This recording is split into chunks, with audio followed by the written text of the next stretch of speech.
예, 이렇게 미국 연방준비제도 이사회가 강력한 경기부양책을 내놓자 오늘 우리 증시는 훈풍이 불었습니다. 오랜만에 코스피 지수가 2,000선을 넘어섰는데요. 올해를 보름 정도 남겨둔 상태에서 앞으로 증시가 어떻게 움직일지 취재기자와 함께 심층 분석해 보겠습니다. 증권부 허준식 기자 나왔습니다. 자, 허 기자. 네, 안녕하십니까. 안녕하십니까. 네. 오랜만에 2,000선을 넘었었습니다. 일단 오늘 증시 마감 상황부터 한번 점검해 볼까요? 네, 코스피가 지난 9월 24일 이후 3개월여 만에 다시 2,000선 회복을 했습니다. 코스피는 어제보다 27.33포인트, 1.38% 오른 2,002.77에 마감을 했습니다. 시가총액 상위 종목 대부분이 올랐습니다. 특히 삼성전자는 어제보다 43,000원, 2.89% 올라서 153만 3천원으로 마감했습니다. 사상 최고가를 경신한 것이고요. 또 현대기아차 그룹주도 워낙 강세에도 불구하고 동반 상승을 했습니다. 현대차가 1.5%, 또 현대모비스가 2.2%, 또 기아차가 0.9% 올랐습니다. 네. 그리고 금융주도 강세였는데요. 삼성생명이 1.49% 상승을 했고요. 신한지주와 KB금융도 2% 이상 올랐습니다. 오늘 외국인은 전기전자를 2,400억 샀고요. 금융주 800억 샀습니다. 이렇게 포함을 해서 총 5,400억 원 순매수하면서 11거래일째 연속 순매수를 보였고요. 네. 또 이달 들어서만 2조 1,500억 원 순매수하고 있습니다. 네. 네. 이 전반적으로 보면은 외국인 매수세가 강했고 특히 IT, 금융주가 강세를 보였는데 뭐 특별한 이유가 있습니까? 네, 있습니다. 미국의 중앙은행인 연준이 이 통화정책회의, 즉 연방공개시장위원회에서 4차 양적 완화 조치를 발표했기 때문입니다. 이렇게 되면서 이제 유동성 확대 기대로 간밤에 달러가 급락이 나왔었고요. 또 위험자산격인 유가랑 상품 가격 등이 상승을 했는데 이러한 연준의 조치가 국내 증시로의 미국계 자금 유입을 유발했다는 평가가 나오고 있고요. 외국인은 이 시가총액 비중이 높은 순서들에 해서 IT와 금융, 또 화학과 운송장비 업종을 매수한 것으로 보여집니다. 네. 네. 아까도 말씀을 드렸습니다만 미국 연준이 상당히 좀 강력한 경기부양책을 내놨는데 왜 현 시점에서 이런 공격적인, 어떻게 보면 공격적인 그런 경기 부양책을 내놨는지 이 배경이 뭡니까? 네, 일단 기존에 나왔던 양적 완화 정책 중에서 단기 국채를 매도하고 장기 국채를 매수했던 오퍼레이션 트위스트라는 정책이 있었는데요. 네.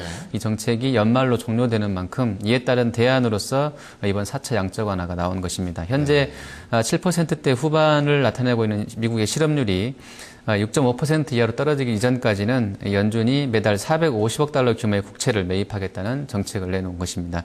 네. 시장에서는 이미 이러한 추가적인 양적 완화를 예상하고 있었습니다. 실제로 최근에 블룸버그 서베이 12월 7일에서 10일 동안 진행했던 이 서베이 중에서 설문에 대한 응답치가 국채를 390억 달러 또는 이제 모기지를 420억 달러 추가적으로 매입할 것으로 예상을 했었는데요.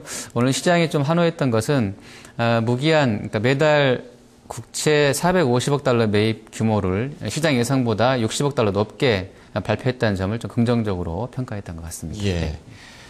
시장에서 이제 보다 조금 많이 나왔지만 이미 그 예상했던 변수라서 이것만으로는 2,000선을 넘을 수 없을 것이다. 네네. 이런 전망도 있었죠. 네, 맞습니다. 2,000선 회복 상당히 좀 의미가 있다고 보여지는데요. 그 다른 또 배경이 또 있습니까? 네, 오늘이 이제 올해 이제 마지막 선물 옵션 동시만기이었었는데요. 장 초반부터 계속해서 프로그램 매수가 들어왔었습니다. KDB 대우증권의 심상권 연구원에 따르면 장 막판에만 추가로 이제 4,500억 원의 프로그램 매수가 추가로 유입이 되면서 막판 동시효과에만 코스피가 9포인트 이상 급등을 했습니다. 전체로는 오늘 하루 프로그램 매수 규모가 9,100억 원을 기록을 하면서 상당히 지수 상승에 도움을 줬던 것으로 보여지고요.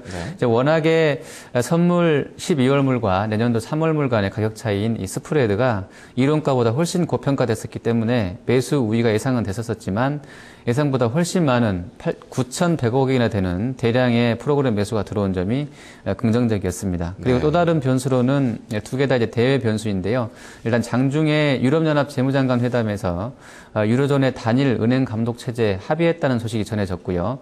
또 중국의 내년도 경제 성장률 전망이 8.5%로 올해보다 좋을 것이라는 점도 호재였습니다. 유로존의 단일 은행 감독 체제로 앞으로 자산 규모 300억 유로 이상의 대형 은행들은 역내 대형 은행들은 각국 중앙은행이 아닌 유럽 중앙은행 ECB의 감독을 받게 되고요. 향후에 유로존의 구제금융기구인 유로안정화기구는 회원국 은행들에 대해서 직접적으로 구제금융을 지원할 수 있게 됐습니다. 시장에서는 이번에 최근에 이 나온 단일 은행 감독 체제 관련해서 앞으로는 유로존의 은행 위기가 해당 국가의 이 부채 위기로 번지는 것을 차단할 수 있게 됐다면서 호평을 했고요. 또 부실 은행에 대한 구제 금융 때문에 정부의 빚이 쌓이는 것도 많아지는 것도 막을 수 있다고 평가를 했습니다. 네. 그리고 중국 GDP는 사실 올해 3분기까지는 7% 후반대의 평균적인 성장률을 보이고 있는데요. 최근 나오는 지표들을 보면 4분기에는 이보다 좋을 것 같은데 이 시점에서 이제 오늘 내년 전망까지 8%대 중반대로 나왔기 때문에 호재로 작용했던 것 같습니다. 예. 네. 그 앞으로의 전망 한번 살펴보겠습니다. 두 가지 질문을 드릴 텐데요. 오늘 막판에 지수를 끌어올린 게 이제 프로그램 매수세 아니었습니까? 네, 맞습니다. 이게 역으로 매물로 나올 가능성은 없는지, 네. 또 한 가지는 2000선이 계속 유지가 될 수가 있는지, 이게 참 궁금하거든요. 네. 어떻습니까? 네, 일단 이제 오늘 3시에 정규장 마감 이후에 3월물 선물 시장 동향을 보면 매물 가능성 좀 일부 있는 것 같습니다. 일단 3시에 코스피 종가가 나왔고요. 그 이후에 15분간 더 거래된 코스피 선물 3월물 시세는 2시 50분, 그러니까 3시 종가보다는 0.75포인트 하락을 해서 마감을 했습니다. 이로 인해서 이제 선물 3월물의 시장 베이시스가 마이너스 1.54로 낮아졌고요. 이런 베이시스를 지금 전망 나오는 것처럼 마이너스 1 내지 마이너스 1.2 정도로 본다고 하면 단정적이진 않지만 충분히 내일 차익 매물이 오히려 나올 수 있는 조건에 놓여 있는 것입니다. 그리고 괴리율도 마이너스 0.32%로 마감했기 때문에 부정적이겠고요. 다만 이제 오늘 밤 미국장이 변수겠지만 오늘 종가에 들어올린 코스피 지수로 봤을 때 9.45포인트만큼 내일은 하락이 있을 수도 있겠습니다. 네. 이 파생상품 애널리스트인 KDB 대우증권의 심상범 연구원 이야기를 들어보면 여러 가지 경우의 수가 있겠습니다만 내일 아침에 오늘 장 막판에 들어올린 시세 중에 일부는 되돌림이 나올 수도 있겠다고 이야기를 했고요.